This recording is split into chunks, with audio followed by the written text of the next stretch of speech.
Hello students, this is your teacher Amira and I'm again with your poem, first poem of class 8 NCERT books, and the name of the poem is The Ant and the Cricket.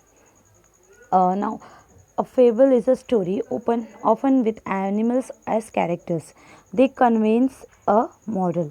बच्चों यहाँ पे जो story दी गई है वो एक कहा जाता है कि फेबल के बारे में. फेबल एक तरह से स्टोरी होती है लोक कथा की तरह, often with animals as characters, और इसमें जो कैरेक्टर्स होते हैं वो जानवर होते हैं. That conveys a moral. This poem about an ant and a cricket contains an idea of far reaching significance.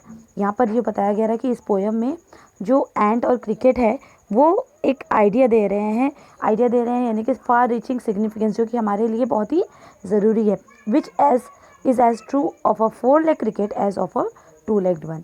जो कहा जाता है कि जो 4 लेग के जो क्रिकेट होते हैं यानी कि झिंगुर होते हैं, जितना ही उनके लिए ज़रूरी ट्रू है, उनके लिए सच्चाई है, उतना ही 2-legged क्रिकेट के लिए भी ज़रूरी है. अभी 2-legged क्रिकेट क्या होते हैं? 2-legged वन होते हैं जैसे कि इंसान, उन्हें भी यहाँ पर पोएट ने कंपेयर किया है क्रिकेट से ही. Surely you have seen a cricket that has 2 legs. देखिए यहाँ पे इनडायरेक्टली जो पोएट है वो इंसानों को क्रिकेट से कंपेयर कर रहा है. वो पूछ रहा है आपसे, surely you have seen a cricket that has 2 legs, right. आगे चलते हम देखते हैं, ये पोएम को स्टार्ट करते हैं. A silly young cricket accustomed to sing through the warm sunny months of gay summer and spring. यहाँ पे कहते हैं कि through the warm sunny months of gay summer and spring. Now my dear student, a silly young cricket यानी कि एक जो सिली सा यंग क्रिकेट है, झिंगुर है, जो कि अकस्टमड टू सिंग, जो सी आदत है गाना गाने की, ठीक है, जिसे गाना गाने की आदत रहती है, तो वो क्या करता है, वो पूरे through the warm sunny months of gay summer and spring, वो सारे समर और स्प्रिंग यानी कि जो गर्मी के सीजन्स थे और बसंत की सीज़न थी, जो अच्छे खुशनुमा सीजन थे, उसमें किसने क्या किया, उसे आदत थी, अकस्टम था वो गाना गाने के लिए. began to complain when he found that at home his cupboard was empty and winter was come. अब वो उसने क्या किया, पूरे समर तो उसने स्प्रिंग में गाना गाया, लेकिन उसने began to complain when he found that at home, उसने कंप्लेन करना शुरू किया जब उसने देखा कि उसके घर पर उसका जो कबर्ड है वो खाली है और सर पर विंटर आ चुका है, घर ठंडी आ चुकी है और उसने कोई भी फूड जमा नहीं किया. Not a crumb to be found on the snow covered ground. उसने कहा कि वो कह रहा है कि not a crumb to be found. क्रम यहाँ पर बात कर रहे हैं हम, क्रम यानी कि ब्रेड के पीसेस जो होते हैं या रोटी के टुकड़े में भी कुछ भी है, वो क्रम से डिफाइन किया जा रहा है. That is for food. Not a crumb to be found on the snow covered ground, यानी कि विंटर आ चुकी है और सारी जगह पर पूरे ऑल द ग्राउंड पर क्या है, स्नो कवर हो चुकी है. Not a flower could he see, not a leaf on a tree. ना ही कोई उसे फूल दिखाई दे रहा है, ना ही पेड़ों पर कोई सिंगल पत्ता भी नहीं बचा है क्योंकि ठंड आ चुकी है और पतझड़ हो गए हैं. Oh what will become says the cricket of me. वो कहता है अब मेरा क्या होगा. At last by starvation and famine made bold. आखिर में भूख और बदहाली उसे क्या किया, उसे बोल्ड बना दिया है. बोल्ड बने all dripping with wet and trembling with cold. बारिश में भीग कर, वेट होकर और ठंडी से कांपते हुए उसने क्या डिसाइड किया, away he set off to a miserly ant. Away he set, और वो एक माइजरली एंट की तरफ वो गया. देखिए यहाँ पे भूख और बदहाली उसे इतना बोल्ड बना देती है कि उसके अंदर हिम्मत आ जाती है कि भाई छोटी सी एंट के पास जाओ. वो एंट जो है माइजर है यानी कि कंजूस है लेकिन वाइज भी है बहुत, ठीक है. To see if to keep him alive he would grant him shelter from rain and a mouthful of grain he wished only to borrow. वो कहता है कि वो देखना चाहता है कि अगर away he set off a miser to see if, वो देखने के लिए कि क्या वो जो आंट है वो उसे ग्रांट करेगी, देगी शेल्टर, बारिश से शेल्टर देगी और माउथफुल यानी कि पेट भर के खाना देगी, खाना के लिए देगी. ही विश्ड ओनली, और वो ये भी कहता है कि he wished only to borrow, और वो ये भी कहता है कि मैं सिर्फ उससे उधार लेना चाहता हूँ, मैं उससे मांग नहीं रहा हूँ, मैं सिर्फ उधार लेना चाहता हूँ और मैं उसे रिपे कर दूंगा कल. He would repay it tomorrow if not.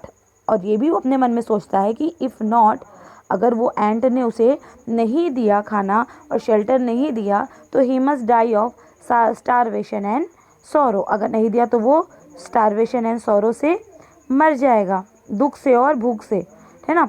तो देखिए से आंट क्या बोलती है, says the ant to the cricket, I am your servant and friend. Ant जो है वो क्रिकेट से कहती है मैं तुम्हारी सर्वेंट हूँ, यानी कि मैं तुम्हारा नौकर हूँ और फ्रेंड भी हूँ, but we ants never borrow, we ants never lend. लेकिन प्रॉब्लम क्या है, मैं तुम्हारे लिए सेवा में तैयार हूँ, I am your servant, I am your friend, but क्या करें, we ants never borrow, we ants never lend. हम जो आंट है ना वो नहीं कभी उधार देती है नहीं लेती हैं। So when the but tell me dear cricket, did you lay nothing by when the weather was warm. लेकिन वो पूछती है but tell me dear cricket, मेरे प्यारे झिंगुर मुझे ये बताओ कि क्या तुमने जब वेदर वार्म था तब तुमने कुछ भी नहीं रखा अपने लिए बचा करके।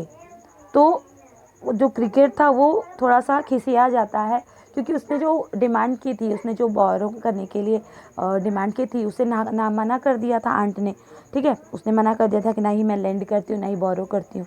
तो वो थोड़ा सा खिसिया गया था, तो उसने क्या जवाब दिया, नॉट आई, यानी कि बिल्कुल नहीं, मैंने नहीं रखा था। और उसने आगे कहा कि माई hurt was so light that I सैंग day and night. उसने कहा कि मेरा हृदय जो था वो खुशी से इतना हल्का हो गया था और मैं इतना एंजॉय कर रहा था इस समर को और स्प्रिंग को कि मैं रात और दिन गा रहा था। फॉर ऑल नेचर लुक्ड गे, क्योंकि मुझे सारा नेचर बहुत ही खूबसूरत दिखाई दे रहा था। यू सैंग सर यू से, तो आंट कहती है तुम सर आप कह रहे हैं कि आप गाना गाते थे। यू सैंग, आपने गाना गाया पूरे समर एंड स्प्रिंग में। फिर वो आगे बात करती है, go then says the ant and dance the winter away. अब देखिए वो कैसे कहती है, गो, आप जाओ यहाँ से, और जैसे आप पूरे स्प्रिंग में आपने गा कर स्प्रिंग को बिताया, उसी तरह से विंटर को नाच के बिता दो। है ना फनी रिप्लाई, बिल्कुल, जब आपने कुछ काम किया ही नहीं पूरे स्प्रिंग में, तो आप अब क्यों आए हो किसी से मांगने के लिए। अब जैसे आपने गा कर स्प्रिंग को वेस्ट किया, उसी तरह से आप नाच कर विंटर की जो मुश्किलों का सामना कीजिए। Thus ending he hastily lifted the wicket and out of the door turn the poor little cricket. और उसने क्या किया, हैस्टिली लिफ्टेड द विकेट, और उसने हैस्टिली जल्दी से उस एंट ने जल्दी से वो विकेट को उठा के लिफ्ट किया, हटा दिया, और उस पुअर लिटिल क्रिकेट को यानी कि झींगुर को आउट कर दिया, आउट ऑफ द डोर कर दिया, भगा दिया। So folks call this a fable. Folks यानी कि लोग, जो लोग हैं, जो पीपल है, वो क्या कहते हैं इसे, इस पोएम को कहते हैं फेबल कहते हैं।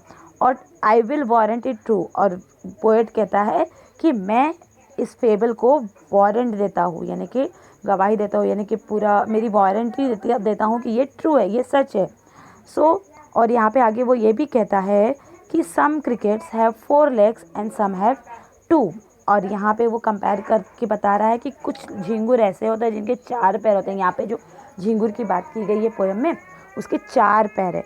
उसी तरह से सेम इसी तरह से जो इंसान होते हैं 2 पैरों वाले, उसे भी झींगुर से कंपेयर किया गया है। और ये पोएम जो है अडेप्ट की गई फ्रॉम ईसॉप्स फेबल्स, ठीक है मेरे बच्चों। और यहाँ पे ये देखिए इंसान को क्यों किया गया है कंपेयर, क्योंकि जैसे यहाँ पे क्रिकेट ने पूरा स्प्रिंग वेस्ट किया गाने में, उसी तरह से जो ह्यूमन बीइंग होते हैं, टू लेग्स वाले हो जो लोग होते हैं, वो लोग भी अपने फ्यूचर के बारे में ना सोचकर सिर्फ प्रेजेंट के बारे में सोचते हैं और फ्यूचर के बारे में बिल्कुल भी फिक्र नहीं करते हैं। तो इसीलिए यहाँ पर पोएट ने उन्हें भी झींगुर से कंपेयर किया है। तो okay, I hope you understand the poem very well ना, and thank you for watching my video. For more videos, please subscribe my channel and like and comment. Okay, thank you, bye.